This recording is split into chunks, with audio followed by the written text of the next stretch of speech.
Hi hello അസ്സലാമലൈക്കും. അപ്പോൾ എന്തൊക്കെയുണ്ട് എല്ലാവരും വിശേഷം? എല്ലാവർക്കും സുഖമാണെന്ന് വിശ്വസിക്കുന്നു. അൽഹംദുലില്ലാ ഞങ്ങൾക്കും ഇവിടെ സുഖമാണ് കേട്ടോ. അപ്പോൾ ഇത് രാവിലെ 5 മണിക്കാണ് നീച്ചിക്കണം കേട്ടോ. ഒരു 5:30 ആയപ്പോൾ ഞാൻ കിച്ചണിലെത്തിയപ്പോൾ രാവിലത്തെ കാഴ്ചയാണ് കേട്ടോ അതൊക്കെ. അപ്പോൾ ഇത് കുറച്ച് തിരക്കുള്ള ദിവസത്തെ വിശേഷങ്ങളാണ്. അപ്പോൾ കുറച്ച് അരി വെള്ളത്തിലിട്ടിക്കണ്. അപ്പോൾ തലേന്ന് രാത്രി ഞാൻ കുറച്ച് കേക്ക് ഉണ്ടാക്കി വെച്ചിരിക്കണ്. ക്യാരറ്റും അതേപോലെ ഈത്തപ്പഴം വെച്ചങ്ങാണ്ട് കേക്ക് ചെയ്ത് വെച്ചതാട്ടോ.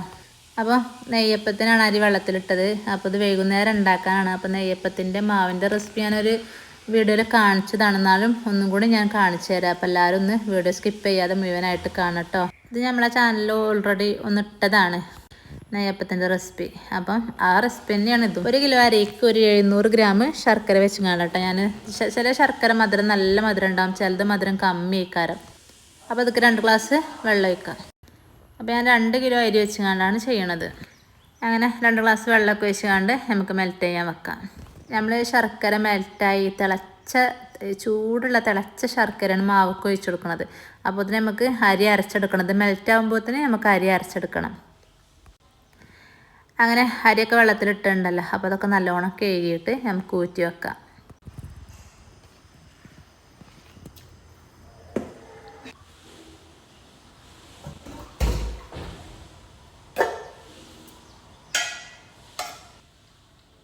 അതിൻ്റെ ഇടയിൽ വാവക്കും പിന്നെ മിഥുവിനും ഒക്കെ സ്കൂളിൽ പോകണം, ചോറും കൂട്ടാനൊക്കെ അതും ആകണം. അപ്പോൾ ഞാനൊരു കുക്കറിലൊരടുപ്പത്ത് ചോറ് വെക്കണം, കുറച്ച് ഉപ്പേരി എന്തെങ്കിലും ഉണ്ടാക്കിയെടുക്കണം. അപ്പോൾ ഇന്ന് ഞങ്ങളെ ഉമ്മാൻ്റെ അനിയത്തി ഇളയമ്മ മരിച്ചു എന്ന് പറഞ്ഞില്ലേ ഞാൻ. അപ്പോൾ അതിൻ്റെ 7 അപ്പോൾ അത് 10 മണിക്കാണ്. അപ്പോൾ അതിനും പോവും വേണം. അപ്പോൾ എന്താണെന്ന് ചോദിച്ചാൽ ഇന്ന് രാത്രി നമ്മളെ വീട്ടിൽ മജ്‌ലിസുന്നൂറും മൗലൂദും ഉണ്ട്. അപ്പോൾ ഉസ്താദന്മാരൊക്കെ വരുന്നുണ്ട്. അപ്പോൾ രാത്രിക്കൊക്കെയാണ് ഞാൻ ഈ കടികളൊക്കെ ഉണ്ടാക്കുന്നത്. അപ്പോൾ അരിയൊക്കെ നല്ലോണം കഴുകിയിട്ട് അതൊക്കെ വെള്ളം ചോരാൻ വെച്ചിന്. അപ്പം നമുക്ക് മിക്സിൻ്റെ ജാറിലിട്ട് കണ്ടൊന്ന് അടിച്ചെടുക്കാം. അപ്പോൾ ഞാൻ പകുതി അരിയൊക്കെ ഇട്ടെടുത്ത് 3 ട്രിപ്പായിട്ട് അരച്ചെടുത്തേക്കും കേട്ടോ. പിന്നെ ഒരു കയ്യിൽ മൈദയും പിന്നെ ഒരു 3 ഏലക്ക. എല്ലാത്തും ഇങ്ങനെ 2 എണ്ണിച്ച് 3 എണ്ണിച്ച് ഇട്ട് കൊടുക്കണം. നമ്മൾ ഈ 3 ട്രിപ്പ് അരച്ചേക്കും അങ്ങനെ ഇട്ട് കൊടുത്തേക്കണം. പിന്നെ നല്ല ജീരകം അത് കുറച്ചിട്ട് കൊടുത്തു. ഇനി നമുക്ക് അതിക്ക് മൈസൂർ പായ ഉണ്ടല്ലോ, അത് ഞാൻ 2 മൈസൂർ പായ ഇട്ട് കൊടുത്തേക്കണം. അങ്ങനെ അതും ഇട്ടെടുത്തുകൊണ്ട് നമുക്ക് കുറച്ച് വെള്ളം ഒഴിച്ചുകൊണ്ട് നമുക്ക് അരി അരച്ചെടുക്കാം. അരി എന്താ പറയുക, നല്ലോണം അരയണം. അരഞ്ഞാലേ നമ്മളെ നെയ്യപ്പം നന്നാവുള്ളൂ. പിന്നെ തരിക്കും വേണ്ടിയിട്ട് നമ്മൾ റവയാണ് ഇട്ട് കൊടുക്കുന്നത്. അപ്പോൾ അങ്ങനെ നമ്മളെ പാത്രത്തിൽ ഒഴിച്ചു കൊടുത്ത് അങ്ങനെ ബാക്കിയുള്ള കണ്ട് ഇഷ്ടമാണെങ്കിൽ എല്ലാവരും ഷെയർ ചെയ്യാനും കമൻറ്റ് ചെയ്യാനും സബ്സ്ക്രൈബ് ചെയ്യാനൊന്നും മറക്കരുത്. സബ്സ്ക്രൈബ് ചെയ്യാതെ കാണുന്നവരുണ്ടെങ്കിൽ സബ്സ്ക്രൈബ് ചെയ്ത് കാണണ്ടേ. അങ്ങനെ നമ്മളെ അരിയൊക്കെ ഫുള്ളും അരച്ചെടുത്തിട്ട് നമ്മളെ മെൽറ്റാക്കാൻ വെച്ച ശർക്കര ഉണ്ടല്ലോ, ആ ചൂടോടുക്കെ ആ മാവൊക്കെ ഒഴിച്ചു കൊടുത്ത് തിളച്ച ശർക്കര കേട്ടോ. എന്നിട്ട് നമുക്ക് കൈയെടുക്കാതെ നല്ലോണം മിക്സ് ചെയ്ത് കൊടുക്കുക.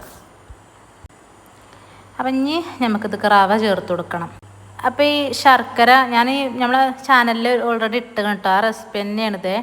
അപ്പം നമുക്ക് കുറുകാനത് ഇപ്പോൾ കുറച്ച് വെള്ളം പോലെയാണുള്ളത്. അപ്പോൾ നമ്മൾ നെയ്യപ്പത്തിൻ്റെ മാവ് ഒന്ന് കുറുകിയും കൊണ്ടല്ലേ കാരണം ടൈറ്റായി കൊണ്ടല്ലേ കാരണം. അപ്പം അതിന് നമുക്ക് റവ ഇട്ട് കൊടുക്കുക. റവൻ്റെ കണക്ക് ഞാൻ പറയുന്നില്ല, അത് ടൈറ്റ് ആണതിനനുസരിച്ച് നമ്മൾ റവ ഇട്ട് കൊടുക്കുക. ഇപ്പം തന്നെ നമ്മൾ ഇട്ടെടുക്കുമ്പോൾ റവ ഇട്ടെടുക്കുമ്പോൾ അങ്ങനെ കട്ട കെട്ടി നിൽക്കും കേട്ടോ. ചൂടുള്ള മാവക്കാണല്ലോ നമ്മൾ റവ ഇട്ടെടുത്തത്. അപ്പോൾ ഒരു വിസ്ക് വെച്ചുകൊണ്ട് നല്ലോണം മിക്സ് ചെയ്തുകൊണ്ട് നല്ലോണം മിക്സ് ചെയ്തുകൊണ്ട് ആ കട്ടകളൊക്കെ ഉടയണ രീതിയിൽ നല്ലോണം മിക്സ് ചെയ്ത് കൊടുക്കുക. പിന്നെ ഞാൻ അതിക്കൊരു നുള്ളുപ്പും പിന്നെ 1/4 ടീസ്പൂൺ ഉപ്പും 1/4 ടീസ്പൂണ് ബേക്കിംഗ് സോഡ ഉണ്ടല്ലോ അതും ഇട്ടെടുത്ത് നമുക്ക് വിസ്ക് വെച്ചുകൊണ്ട് നല്ലോണം മിക്സ് ചെയ്ത് കൊടുക്കുക. പിന്നെ ഒരു സംഭവം കൂടി ഞാൻ അതൊക്കെ ചേർത്ത് കൊടുത്തിക്കണം. ഒരു മുട്ട അതൊക്കെ പൊട്ടിച്ച് വെച്ചിരിക്കണം. അപ്പോൾ നമ്മൾ പൊരിച്ച് പോരുമ്പോൾ എണ്ണ കുടിക്കൂല, അതിന് വേണ്ടിയിട്ടാട്ടോ മുട്ട പൊട്ടിച്ച് വെച്ചത്. അത് മുട്ട പൊട്ടിച്ച് ഞാൻ ഒഴിച്ച് മിക്സ് ചെയ്ത് കഴിഞ്ഞാലാണ് ഞാൻ എടുത്തില്ലല്ലോ എന്ന് ഓർമ്മ വന്നത്. അപ്പോൾ എണ്ണക്കടയൊക്കെ ഉണ്ടാക്കുമ്പം നമ്മൾ എണ്ണ കുടിക്കുകയാണെങ്കിൽ മുട്ട പൊട്ടിച്ച് ഒഴിച്ചാൽ മതി കേട്ടോ. 1 കിലോ അരിയാണെങ്കിൽ 1 മുട്ട ചേർക്കുക. അങ്ങനെ ഞാൻ ടൈറ്റ് ആണതിനനുസരിച്ച് ഇങ്ങനെ മൈദ ഇങ്ങനെ ഇട്ട് കൊടുക്കുന്നുണ്ട്, ആഞ്ഞ് മിക്സ് ചെയ്യണമുണ്ട്. മിക്സിങ് ആണല്ലോ എല്ലാത്തിനും മെയിൻ. നമ്മൾ അപ്പസോഡ ഇട്ടെടുക്കണം, ഉപ്പിട്ട് കൊടുത്തേക്കണം, അതേപോലെ ശർക്കരയും റവയൊക്കെ ഇട്ടെടുക്കണമല്ലോ. അപ്പോൾ എല്ലാ രീതിയിലും മിക്സ് ചെയ്യുക. അപ്പോൾ കണ്ടോ നമ്മൾ ഈ ലെവലിൽ നിർത്തിയിട്ടോ. അപ്പം ഇനി വൈകുന്നേരം ആകുമ്പോഴത്തേന് ഇത് കറക്റ്റ് പരുവത്തിലാവും. അപ്പോൾ രാവിലെ തന്നെ തണ്ട് അരച്ച് വെച്ചാൽ പിന്നെ ഇതുമൊക്കെ നോക്കണ്ടല്ലോ. അപ്പോൾ പിന്നെ ഇനി മക്കൾക്ക് ചോറ് കൊണ്ടുപോകണം. അപ്പോൾ ചോറ് ഞാനവിടെ ഒരടുപ്പത്ത് ഞാൻ കുക്കറിൽ തീമിട്ടെടുക്കണം. ഇനിയിപ്പം ഉപ്പേരി ഉണ്ടാക്കിയെടുക്കണം, ചായയും കടി അതും ഉണ്ടാക്കിയെടുക്കണം. അങ്ങനെ ഞാൻ കുറച്ച് ചെറിയൊരു പീസ് കേബേജും അതേപോലെ ഒരു ക്യാരറ്റൊക്കെ ഇട്ടുങ്ങാണ്ട് തോരൻ ഉണ്ടാക്കുകയാണ് കേട്ടോ. അപ്പോൾ മക്കളൊക്കെ സ്കൂൾക്ക് പോവുകയാണ്. 7 ഞാനും നടപ്പാക്കിയാണ് പോണത്. അതേപോലെ അപ്പോൾ അവർക്കുള്ള ഫുഡൊക്കെ ഉണ്ടാക്കി വെച്ചിട്ടാണ് പോണത്. അങ്ങനെ പോയി വന്നിട്ട് വേണം നമുക്ക് വൈകുന്നേരത്തിനുള്ള പരിപാടികളൊക്കെ ഉണ്ടാക്കാൻ കേട്ടോ. അപ്പം 8:45 നമ്മളെ പരിപാടി തുടങ്ങുക. അപ്പോൾ ഒരു ചോറ് വേണ്ടാന്ന് പറഞ്ഞിരിക്കണം. അപ്പോൾ അതാണ് ചായയും കടി ഉണ്ടാക്കുന്നത്. അപ്പോൾ ഒരു വരുമ്പോൾ ഓരോ ഗ്ലാസ് പായസവും കൊടുക്കണം. അപ്പോൾ പായസം ഉണ്ടാക്കണം, നമുക്ക് കുറച്ച് എണ്ണക്കടികളോ അതും ഉണ്ടാക്കിയെടുക്കണം. അങ്ങനെ ഞാൻ ചോപ്പറിലൊക്കെ ഇട്ടുങ്ങാണ്ട്, ഇത് കറണ്ടിന് വർക്ക് ചെയ്യണ ചോപ്പറാണ് കേട്ടോ, സംഭവം ഉഷാറാണ്. അതൊക്കെ ഇട്ടെടുത്തുങ്ങാണ്ട് പെട്ടെന്നാവും. ഒന്ന് പ്രസ് ചെയ്ത് കൊടുക്കുമ്പോഴത്തേന് ഇത് നുറുങ്ങിങ്ങാണ്ട് ഇങ്ങനെ ഈ പരുവത്തിലാവും. അതേപോലെ ഒരു ക്യാരറ്റിൻ്റെ പീസ് ഇട്ട് കൊടുത്തുങ്ങാണ്ട് ഒന്നും കൂടി നമുക്ക് ക്രഷ് ചെയ്തുങ്ങാണ്ട് ഉപ്പേരി ഉണ്ടാക്കിയെടുക്കാം. ഇപ്പോൾ കണ്ടോ, ക്യാരറ്റും ഞാനൊരു ചെറിയൊരു സവാളൻ്റെ പീസും അതും ഇട്ട് കൊടുത്തേക്കണം കേട്ടോ. അപ്പം ഞാൻ രണ്ടും പാടെ അങ്ങോട്ട് സവാളയും ക്യാരറ്റും കാബേജും ഒക്കെ പാടെ ഒന്ന് മിക്സ് ചെയ്തുകൊണ്ടാണ് ഞാൻ ഉപ്പേരി ഉണ്ടാക്കിയെടുക്കുന്നത്. അപ്പം ഇന്നലെ നമ്മൾ വീഡിയോ ഇട്ടിട്ടില്ലല്ലേ. അപ്പോൾ ഓരോരോ തിരക്ക് കാരണം എഡിറ്റ് ചെയ്യാനും വീഡിയോ എടുത്ത് വെച്ചിട്ടുണ്ടായി, എഡിറ്റ് ചെയ്യാനും വോയിസ് കൊടുക്കാനൊന്നും എനിക്ക് കൂടിയിട്ടില്ല. ഇനി അതുകൊണ്ടാട്ടോ വീഡിയോ ഇടാഞ്ഞ്.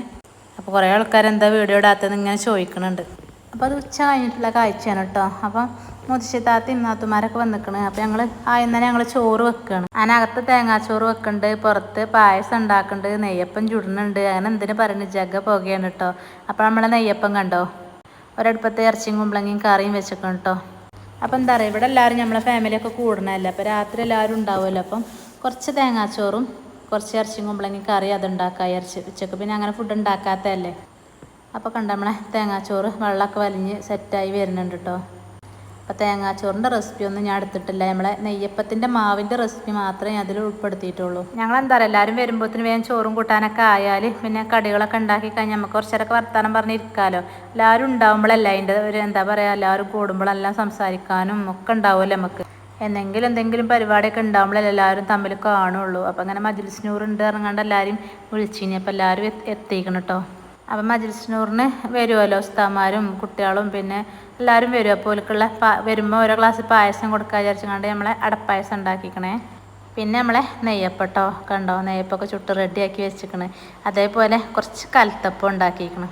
പിന്നെ നമ്മൾ ഇന്നലെ രാത്രി ഉണ്ടാക്കി വെച്ച കേക്ക് ഉണ്ടല്ലോ, ക്യാരറ്റ് കേക്ക്, അത് തലേന്ന് അല്ലെങ്കിൽ 2 ദിവസം മുന്നേ ഒക്കെ ഉണ്ടാക്കി വെക്കണം കേട്ടോ, അപ്പോഴാണ് ടേസ്റ്റ് ഉണ്ടാവുള്ളൂ. അപ്പം ഒരുവിധം കടി അതും ഉണ്ട്. കലത്തപ്പം കരിയണേനെ അടിയിലൊരു പാത്രം വെച്ച് കൊടുത്തേക്കണ്. അപ്പോൾ അടുത്ത കടി കലത്തപ്പം. ഇപ്പോൾ ഒരു വരാനൊക്കെ ടൈമായി തുടങ്ങിക്കണം. അപ്പോൾ ഇത് വേഗം കട്ട് ചെയ്യണം. ഇതാണ് ക്യാരറ്റ് കേക്ക്. അങ്ങനെ ഓരോരോ പാത്രത്തിലാക്കി അങ്ങനെ കൊടുക്കുകയാണ്. കോഫിയും നമ്മളെ ബ്രൂ കോഫി ഉണ്ടല്ലോ അതും കൊടുക്കുകയാണ്. അപ്പോൾ ഇത് നമ്മളെ നാത്തുവിൻ്റെ പേരക്കുട്ടിയാണ് കേട്ടോ. അപ്പം എല്ലാവരും ഉണ്ട് ഇവിടെ, കുറേ ആൾക്കാരുണ്ട്. അപ്പം എല്ലാവരും ഞാൻ വീഡിയോ എടുത്തിട്ടില്ല, എല്ലാവർക്കും ഇഷ്ടപ്പെടണം എന്നില്ലല്ലോ. അപ്പം ഇളച്ചിയും നാത്തൂനൊക്കെയാണ് ഇട്ടത്. പിന്നെ എല്ലാവർക്കും ഇഷ്ടപ്പെടണം എന്നില്ലല്ലോ. അപ്പം ഞാൻ അങ്ങോട്ട് ക്യാമറയും കൊണ്ട് പോയിട്ടില്ല. ഉസ്താദുമാർ വന്നതൊന്നും ഞാൻ ക്യാമറയിൽ ഉൾപ്പെടുത്തിയിട്ടില്ല കേട്ടോ. അപ്പോൾ നാത്തൂനും മോള് കുട്ടിക്ക് ചോറ് കൊടുക്കണം. കാരണം 8:45 9 മണി ആവാനായിരിക്കണം. 8:45 നമ്മളെ പരിപാടി തുടങ്ങുക. നമ്മൾ ആദ്യക്കുട്ടൻ കണ്ടോ കാട്ടിന്, ആദ്യക്കുട്ടൻ്റെയും ആദ്യൻ്റെയൊക്കെ സന്തോഷം ചില്ലറല്ല കേട്ടോ. നല്ല സന്തോഷം ഇവിടെ എല്ലാവരും കണ്ടിട്ടേ. ഓൾക്ക് വലിയൊരുന്നാളും വെള്ളിയാഴ്ച ഒപ്പം വന്ന മാതിരിയാണ് രണ്ടാക്കും. കുറേ ആൾക്കാർ നമ്മളെ വീട്ടിൽ ഒന്നിച്ച് കാണില്ലേ കുട്ടികളെയൊക്കെ. അതേപോലെ എൻ്റെ ഇമ്മയും വന്നിക്കണം കേട്ടോ. ഇമ്മയാണ് അവിടെ ഇരിക്കണത്. അപ്പം ഞാൻ കട്ട് ചെയ്ത് കൊടുക്കുന്നുണ്ട്. നാണിപ്പാക്ക പാത്രത്തിൽ സെറ്റ് ചെയ്യുന്നുണ്ട്. അങ്ങനെ 3 പാത്രത്തിലും 3 വിധം അങ്ങനെ ആക്കിയാണ്ട് അങ്ങനെ ചെയ്യണം കേട്ടോ. അപ്പം എല്ലാവരും കൂടുമ്പോൾ നല്ല രസമല്ലേ, സമയം പോണതും അറിയില്ല. ഭയങ്കര രസം, എല്ലാവരും പാടെ ഒത്തൊരുമ വേണമല്ലോ, എന്നാൽ തന്നെ രസമാണല്ലോ. ഞങ്ങൾ പിന്നെ വലിയ ഫാമിലിയാണ്, 10 മക്കളാണ്. ഇത് മൂത്തച്ഛൻ്റെ മോളാണ് കേട്ടോ. അപ്പം എന്നെ ഹെൽപ്പ് ചെയ്യാൻ വരുന്ന മൂത്തച്ഛി ഉണ്ടല്ലോ, മൂത്തച്ഛൻ്റെ വലിയ മോളാണ്. അപ്പോൾ നമ്മളെ വീഡിയോസ് ഇവിടെ വെച്ചാണ് വൈൻഡപ്പ് ചെയ്താലോ. അപ്പോൾ എല്ലാവരും ലൈക്ക് ചെയ്യുക, ഷെയർ ചെയ്യുക, കമൻറ്റ് ചെയ്യുക, സബ് ചെയ്യുക. അപ്പോൾ ഇൻഷാ അല്ലാഹ് നമുക്ക് നാളെ കാണാം. അസ്സലാമു അലൈക്കും.